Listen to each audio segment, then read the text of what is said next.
Energy media readers, you're going to find this interview very interesting. We're going to be talking to Kingsmill Bond, who's a financial analyst with the Carbon Tracker organization, and we're going to be talking about the pace of the global energy transition. So welcome to the interview, Kingsmill. Thank you. Now, before we get started on the interview, I'd like to provide just a little bit of context, and that is because the pace of the energy transition is a topic in which I have an intense interest and have written and reported about quite a bit over the last little while. And I have to tell you that 3 years ago, if we'd been having this conversation, I would have been a bit of an energy transition bear. I would have thought that I was more in line with Professor Vaclav Smil, who argues that these things take decades and decades and decades. But the pace of the decline in costs around wind and solar, and lately in battery storage, has changed my opinion. I basically have followed the data. I think that's my take on this. And I'm now thinking that the energy transition will come much quicker than we had previously imagined.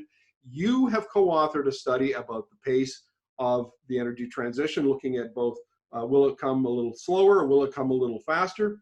Could we start maybe with an overview of that study, if you wouldn't mind? Sure. So we co-authored a Carbon Tracker piece along with the World Economic Forum, the Rocky Mountain Institute, and Bloomberg New Energy Finance. And we wrote a piece looking at the speed of the energy transition somewhat dispassionately. So we really examine what are the two primary narratives here. One narrative says it's going to happen very, very slowly. There's nothing to worry about. And we're just going to carry on doing what we do.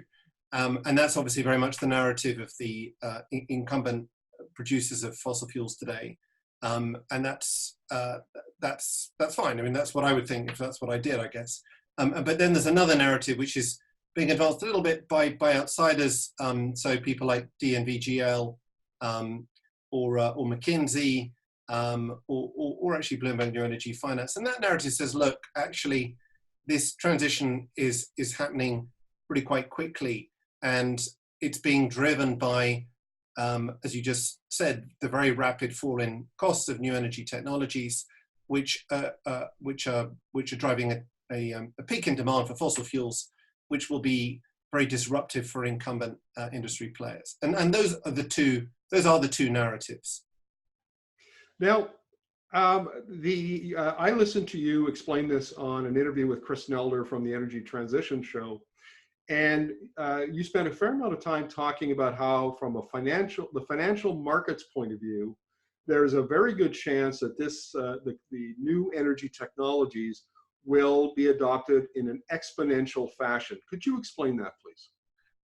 Sure. So I think one point to be clear about at the beginning is that for investors who have much less skin in the game, you don't have to get the answer completely right. You just have to invest with a balance of probability.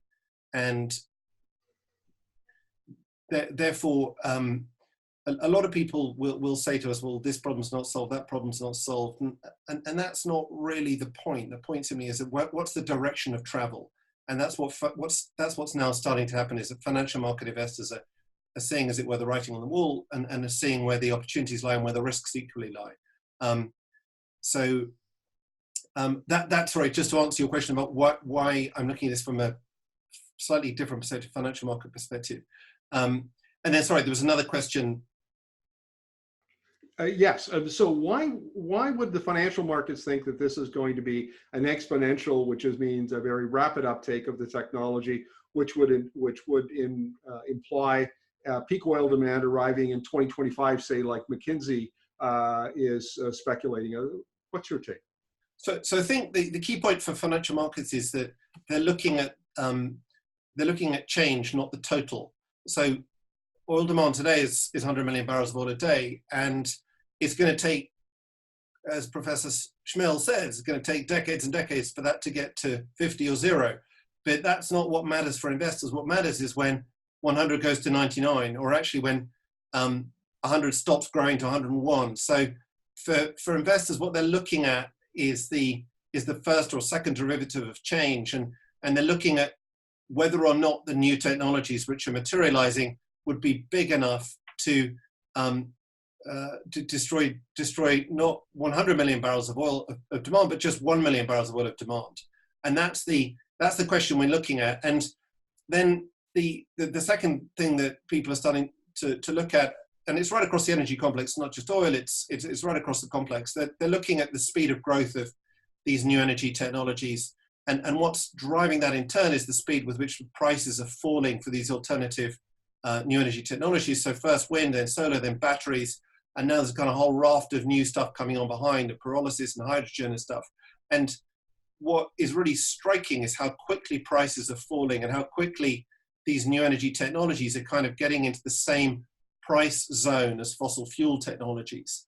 And I think all of that is pretty much accepted, is axiomatic.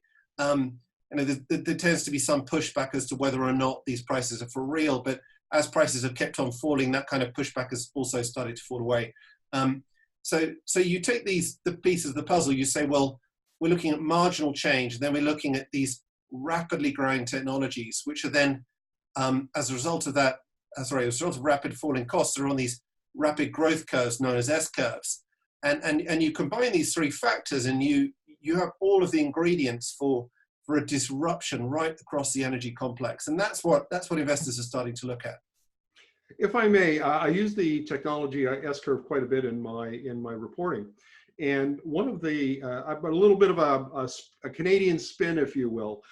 We think of it as if you think of the point from the beginning of the S-curve to the inflection point as the blade of a hockey stick. And then from that point on, you're on the shaft of the hockey stick.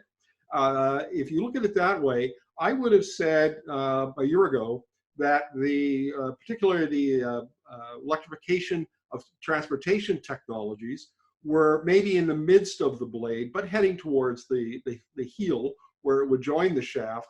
But now I think I'm of the opinion that we're a lot closer on the blade to getting to the shaft and then exponential growth up the shaft of the hockey stick. What would be your take on that? So because the price of batteries is falling so quickly, it means you're quite quickly going to get to around $100 per kilowatt hour capacity. And at that level, the sticker price of the ICE and the sticker price of the electric vehicle is pretty comparable.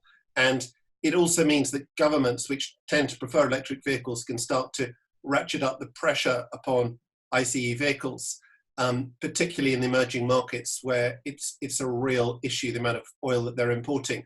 And at that moment, you're likely to have electric vehicle demand going very quickly up the shaft of the hockey stick. Now, the International Energy Agency forecasts that by 2030, I think we're going to see around 350 million electric vehicles in the global auto fleet.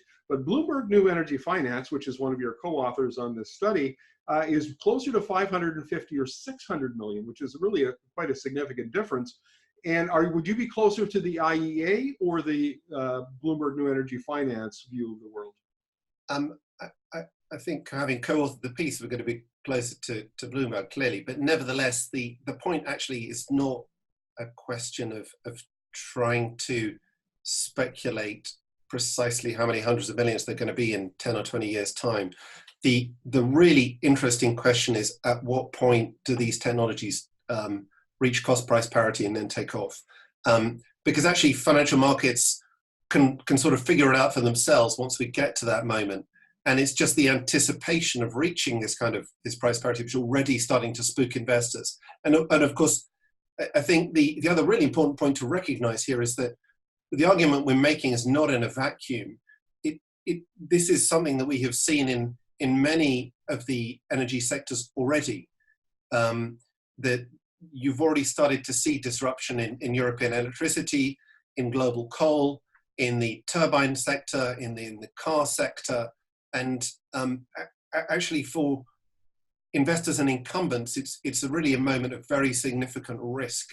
And I guess the argument that we're increasingly making to investors is you've got to, first of all, recognize that this is an issue for energy providers and people right across the energy complex.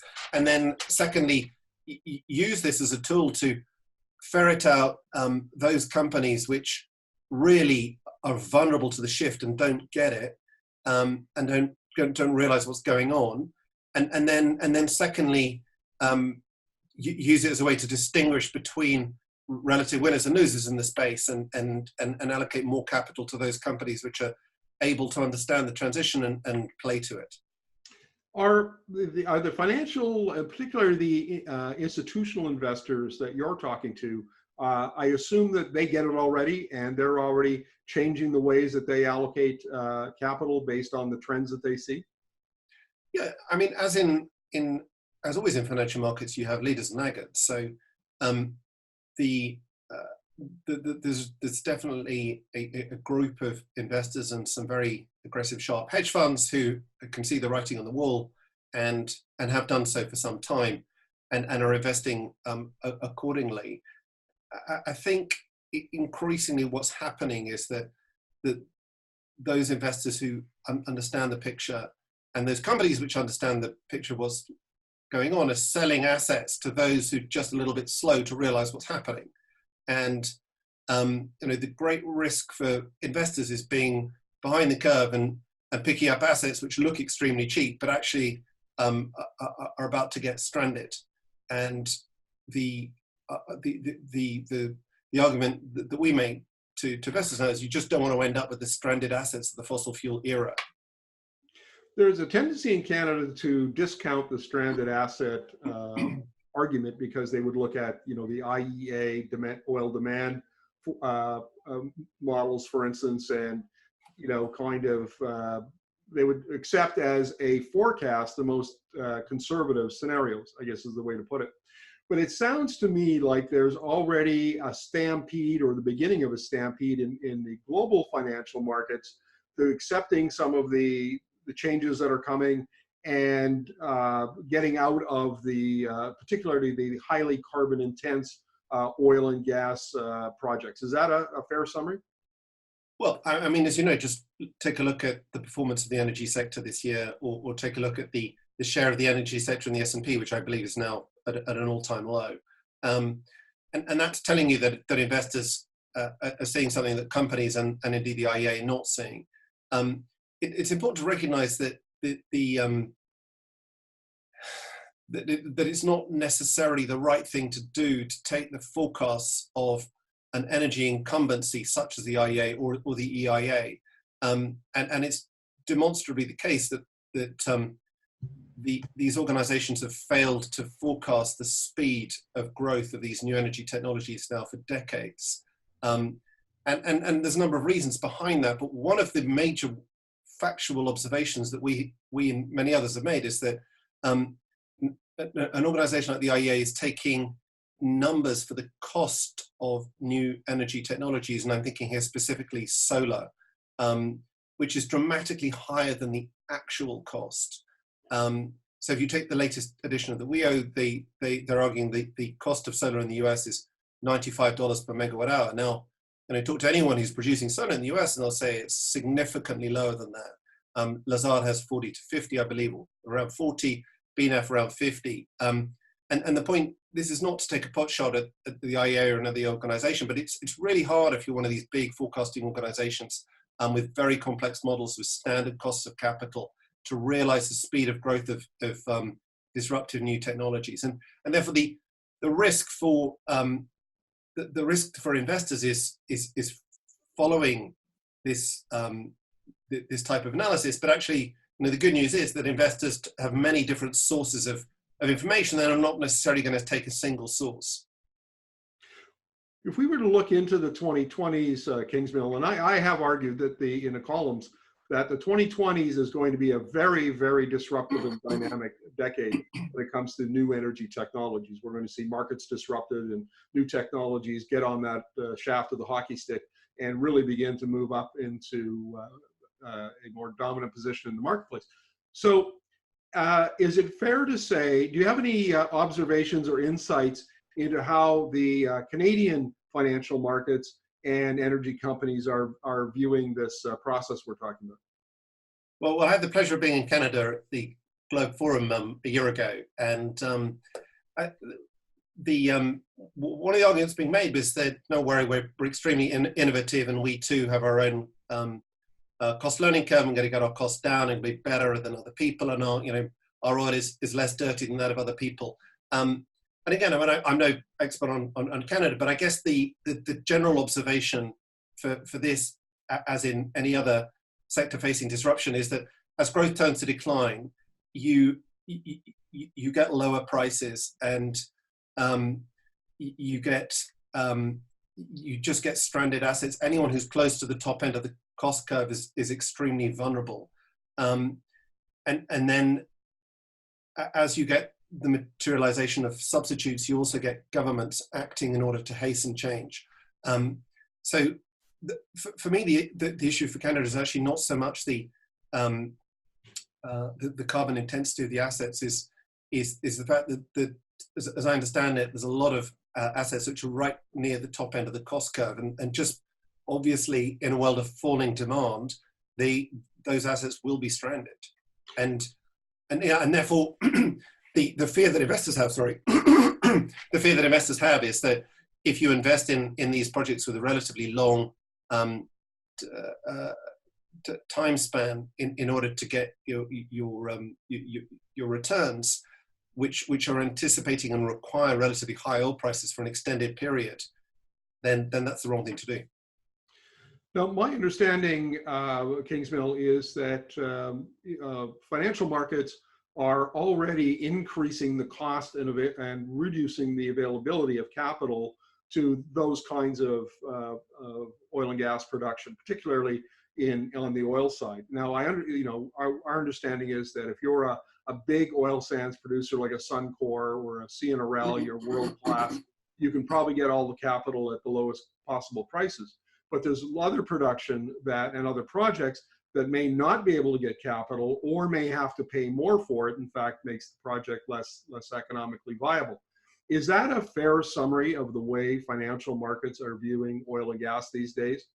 So there is a London-based investment bank called Redburn, and Redburn's done a very interesting study of the cost of capital right across the energy complex at present, and just made the very simple observation that the cost of capital in renewables has been falling because they've got less risky, and there's a lot of capital flowing into them, whilst the cost of capital for fossil fuel projects, particularly for large and complex fossil fuel projects, has been rising because investors are nervous about the future. And that's precisely what you would expect, and that's the result of their analysis. I think we're going to see more of that, and a higher cost of capital clearly means a higher cost, which means that companies will struggle to compete.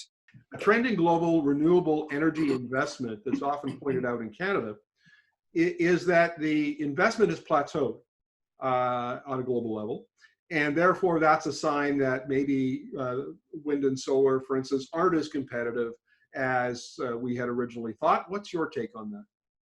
Well, I think there's a lot of wishful thinking going on out there, and we encounter wishful thinking at Carbon Tracker all the time. You know, people said 5 years ago that it's only Chinese government subsidies which is making solar panels so cheap, and then they say, well, look, solar and wind can never be more than 2% of the system because of intermittency. And you've got to realize people have to recognize they have their own biases, and it's therefore very important to look at the facts of the case. So it is true to say that the amount of money going into solar and wind has been stagnant actually for about 5 years, but the growth has carried on coming through because costs have been falling so quickly. And actually what matters for the capacity of these technologies to drive change is not the amount of money being thrown at them, but the volume of capacity that's being built. So it's always bumpy. So, you know, China removing subsidies last year meant that solar supply hardly grew, depending which numbers you look at. But actually, the growth nevertheless comes through. And I think this has been the great lesson of the last decade, is that in spite of the bumpiness, in spite of people removing subsidies, in spite of the many barriers to entry, in spite of different jurisdictions trying to prevent the growth of these technologies for whatever reasons, they've just carried on growing because solar and wind are everywhere, and the capacity costs has remained undimmed for 2 decades. I'd like to get your response to an argument again that I've made many times over the last 3 years, which is that the energy transition is not, while it may be influenced by climate policy, it is not driven by climate policy. In fact, it is driven by technology change, science, R&D, capital, changing consumer preferences, and so on. In fact, it has its own, it drives itself. Its drivers are all of those things, and climate policy will speed it up or slow it down, but the energy transition is inexorable. It cannot be stopped. What's your take? Well, I think it's a little bit like the internet. So the internet required government money to get it off the ground. But once it got going, it had its own momentum. And I think it's pretty similar here. Here's an industry which undoubtedly required a lot of government funding from the United States and Japan and Germany to get it off the ground. But now that it's working, and now that costs are comparable to or lower than the cost of fossil fuels, it's got its own momentum, precisely as you say. And I think, again here, the really important point to stress is don't forget, all of the growth in energy demand globally is coming out of the emerging markets, specifically China and India. China and India have got a massive energy deficit. So for them, and of course they've got massive pollution problems. So for them specifically, to have homegrown, domestic, clean, cheap energy source is just fantastic. So, regardless of what happens in the United States or what happens in Canada, you've got to look at what's happening in these big markets which are driving energy demand growth, and they just want this new stuff. It's very, very clear. Then how do you respond to the argument that oil and gas advocates would make, which is that China in particular is still building new coal plants? It's financing coal plants in some of the other Asian countries where the Belt and Road Initiative is taking off. How would you respond to that? So the really interesting news is that an IEFA study which came out 2 weeks ago indicates that we may have just hit peak demand globally for coal for electricity generation. So we already hit peak demand for coal in total about 5 years ago, but the piece that was being used for electricity carried on rising because of rising demand in China. From their calculations, it peaked in 2018, it's started to fall now. So what's happening is that you have a lot of inertia in the system. So you started building a coal station 5 years ago when the price of coal was cheaper than the price of solar and wind, and you nearly finished it. Well, you're just going to finish it. Doesn't actually necessarily mean you're going to use it. So as a result of that, the capacity utilization of the coal fleet in China is now 48%, which is obviously extraordinarily low. And again, in the last week, the Chinese government has recognized this as a problem, has decided to consolidate the industry and close down a large chunk of their coal capacity in order to reduce this overcapacity and increase capacity utilization. So I wouldn't worry too much. It doesn't destroy the argument, the fact that there's still some of these sort of legacy stations coming on stream. Again, what you're not to be looking at is what's happening in all of these countries in terms of costs. And then, so cost is the first thing that moves. The second thing that moves is the amount of electricity being generated. And then the third and the final thing is the capacity itself. Final question, Kingsmill. I really appreciate you doing this interview, but I'm going to let you go shortly. But this, I think, is a key point. You made it earlier when you talked about what happens if we go from 100 million barrels a day consumption, that growth stops, and maybe we drop 1 million. Well, we know that starting in 2015, 2016, we saw the market have a serious oversupply problem and prices plummet because of an oversupply of only 1.5 to 2 million barrels a day. So my takeaway from that, and we'll see if you agree with me, is that if we had another 2 million of demand destruction, or 3 million or 4 million, now that is the signal to the low-cost producers, particularly the Saudis, to open the taps, maximize whatever return they can get from their resource, and high-cost marginal producers like the U.S. shale producers and the Canadian producers might be the ones that suffer the most. What's your take? Yeah, it's a great danger for the high-cost producers. So the oil industry's had 120 years of almost continuous growth, and there's never had a real structural challenger. And now we think there's a structural decline coming. What that means is a lot of the assumptions and the rules of thumb that people have built up over their entire careers will not necessarily be accurate anymore. And so I think your point is extremely well made. As the low-cost producers see that the value of a barrel in the ground is going to be lower than the value of the barrel they can sell, they're highly likely to ramp up production. But it's not just that. I think it's right across the board. You're going to see discontinuities and new things happening that you wouldn't not necessarily have anticipated. And that's one of the reasons why we at Carbon Tracker, we try not to forecast in too much detail. And I smile when people forecast in incredible detail these extremely complex systems. You just can't do it. You just got to recognize you're moving from one paradigm to another paradigm and adjust accordingly. And I think it's fair to say, and I'll conclude with this, is that small changes in demand and small changes in the market, small changes in technology can lead to very large changes in associated industries like oil and gas, and particularly oil, and particularly for Alberta industries that, with the oil sands, which is not necessarily competitive, is a bit on the high cost. Kingsmill, thank you very much for this. I really appreciate it for your insights, and we'll look forward to chatting with you in the future. Brilliant. Thanks a lot for the call.